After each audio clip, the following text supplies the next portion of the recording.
बेहतरीन इंट्रोडक्शन दिया, हमें घूम के आ गए सर में फिर से। सही है। तो ये बताइएगा कि आप तीनों कैसे हैं, सबसे पहले आप बताइए। जी अल्हम्दुलिल्लाह बिल्कुल ठीक हूँ, और आप कैसी हैं? बिल्कुल ठीक ठाक। रास्ती और सरवत आप बिल्कुल ठीक है, मज़े में है, बहुत खुश है। हमारी प्रमोशंस फिल्म की स्टार्ट हो गई हैं। ठीक है। अच्छा ये बताइएगा कि सबसे पहले तो हमें कांस फिल्म फेस्टिवल का बताइएगा कि पाकिस्तान की कोई भी फिल्म इससे पहले जो है वो इस तरह से मतलब इतने बड़े फिल्मी मेले में जाकर उसने अवार्ड नहीं जीता है। तो जब आप लोग वहाँ पर गए थे क्या फीलिंग्स थी? सरवत आपसे हम शुरू करते हैं, ये पकड़िए जी। बहुत अच्छा लगा। फीचर फिल्म वाकई पाकिस्तान की पहली कभी नहीं गई, और कान फिल्म फेस्टिवल बहुत बड़ा, जैसे कि आपने कहा कि फिल्मी फेस्टिवल है, और वहाँ से दुनिया भर के लोग आते हैं और वो अनबिलीवेबल कंटेंट दिखाना चाहते हैं और स्टोरीज लेकर आते हैं।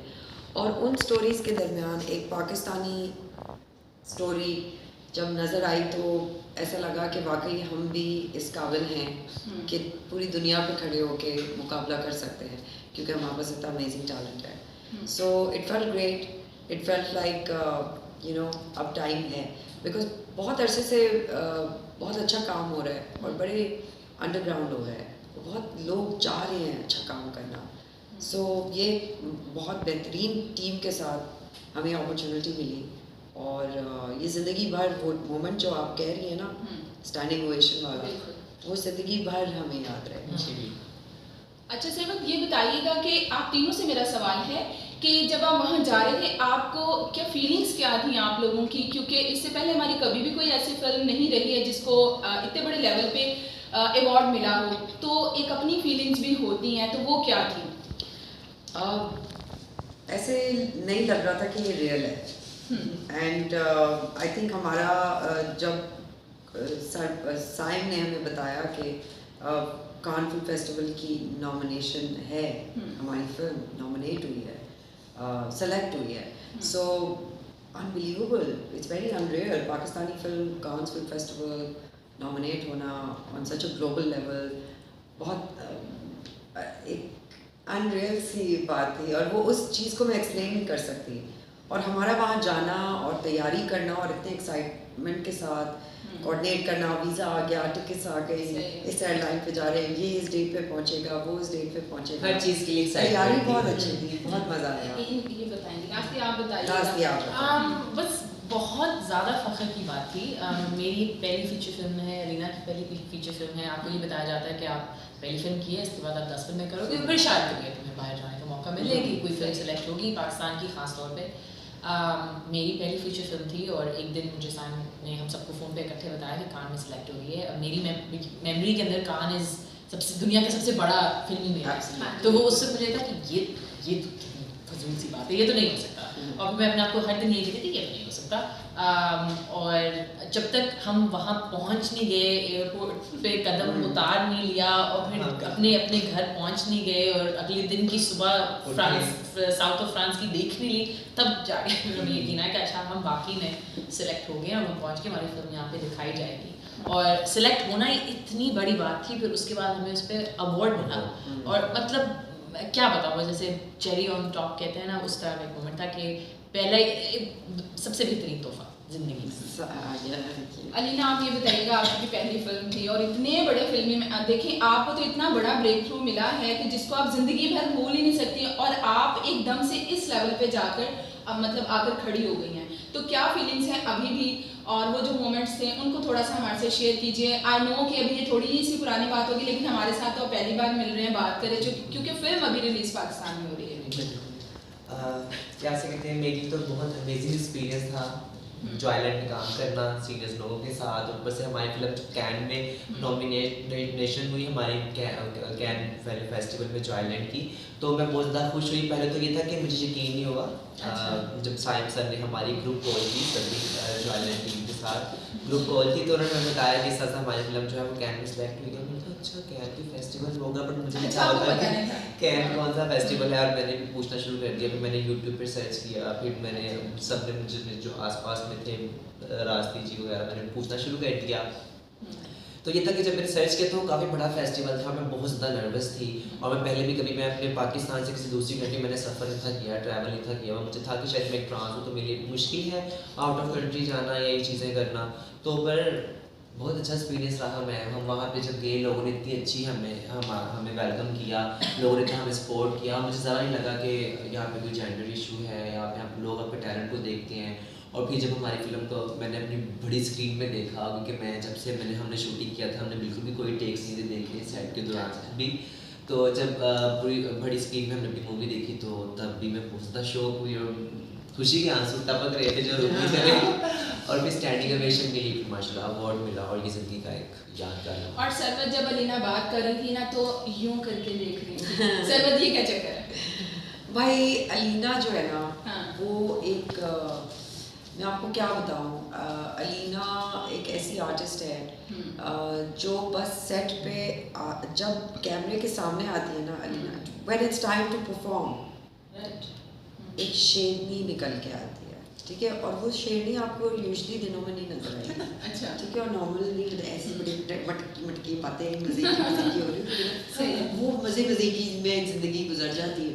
लेकिन जब ये स्क्रीन के सामने होती है या it's time for her to perform, ये एक बिल्कुल ही एक अनबिलीवेबल एनर्जी, पागल चीता बन जाती है। अच्छा अलीना ये बताइएगा कि सोसाइटी के रवैये तो हम सबके सामने ही होते हैं, लेकिन इन लोगों की तरफ से जो आपको रिस्पांस मिला, इनके साथ काम करने का जो एक्सपीरियंस रहा, उसको प्लीज़ हम सबके साथ शेयर कीजिए ज़रा। जी मेरा तो एक्सपीरियंस बहुत अच्छा रहा, बहुत माशाल्लाह सीनियर्स पर्सन थे और सभी ने बहुत अच्छा मुझे गाइड किया। सीनियर नहीं, मेरी जान तो सही बोल रही है, बट मुझे फनी लग रहा है कि हम इतने सीनियर नहीं है।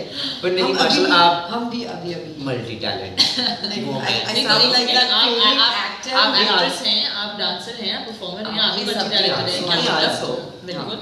हाँ तो क्या सकते हैं, मैं काफ़ी खुश हूँ कि मैं जॉयलैंड का हिस्सा बनी और लोगों ने काफ़ी मुझे प्यार दिया। मुझे लगता है इसी प्यार की वजह से जो मेरी मेहनत थी वो लोगों के सामने आई और मैं अपने करैक्टर को अच्छे तरीके से निभा सकी, क्योंकि मेरी जो टीम थी उनका बहुत ज़्यादा साथ था, मुझे बहुत ज़्यादा सपोर्ट थी और मुझे कहीं नहीं लगा कि मैं एज अ ट्रांस किसी न्यू पर्सन के साथ एक ग्रुप में काम कर रही हूँ। हालांकि मेरी इनका फर्स्ट एक्सपीरियंस था, बट सभी इतने अच्छे थे कि उन्होंने मुझे इतना अच्छा आपस में हमारा ऑपरेट हो गया कि ऑपरेट क्यों की अलीना, मुझे एक अफसोस है कि मैंने अलीना के साथ स्क्रीन नहीं शेयर करी इस फिल्म में। मेरा कभी सीन नहीं हुआ अलीना के साथ, एक्सेप्ट एक सीन बहुत दूर से।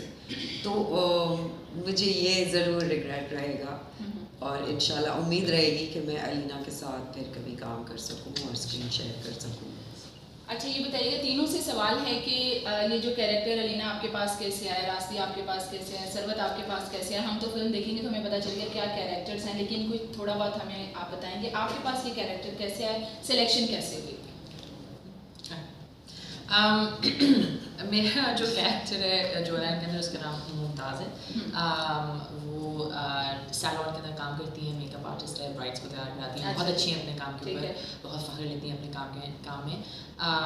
तो मुझे बेसिकली साइम ने जब स्क्रिप्ट शेयर की थी, वो फिल्म शूट होने के बहुत करीब था, मतलब महीने बाद फिल्म शूट हो रही थी। उन्होंने कहा था कि जब मुमताज़ का रोल तुमने करना है, साइम को मैं जानती थी बिकॉज हम कॉलेज में इकट्ठे थे, तो उसने कहा ये मैंने फिल्म लिखी है फीचर फिल्म, तो ये कैरेक्टर है तुम कर लो। और साइम क्योंकि मैं जानती थी उनको, मैंने उनकी एक बहुत पुरानी फिल्म में एक्ट भी किया है, फिर मैंने उनकी फिल्म डार्लिंग देखी थी, डार्लिंग पेनिस में जीती भी थी, तो मुझे पता था कि ये जो भी कहानी लिखेंगे बहुत खूबसूरत कहानी होगी। तो जब उन्होंने मुझे पूछा तो मैंने कहा मतलब कोई सवाल है पूछने वाला, तो मैंने उनको उसी वक्त कहा हाँ मेरे कॉस्ट्यूम स्टार्ट करना शुरू कर दो, कि मैं कर और इस तरह से। ठीक है, और सरवत आपके पास? मेरे पास भी कुछ ऐसे ही सना जाफरी हमारी कास्टिंग डायरेक्टर थी और उन्होंने मेरे साथ चुड़ैल्स पे काम किया था। अच्छा।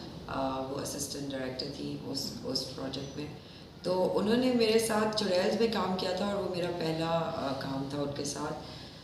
बट आई डोंट नो, उनको मेरे कैरेक्टर का नाम नुची है और नुची अंदरून शहर की में रहने वाली कवाल मंडी के एक छोटे से घर की लड़की है और माँ है बच्चियों की।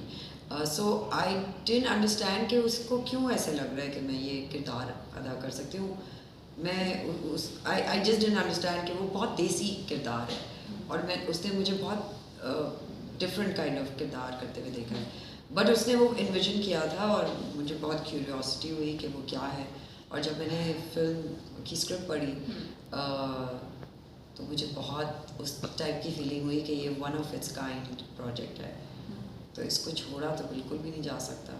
और फिर अगर इसको पकड़ रहे हैं तो फिर ऐसे पकड़े कि बस यही लास्ट परफॉर्मेंस है, you know।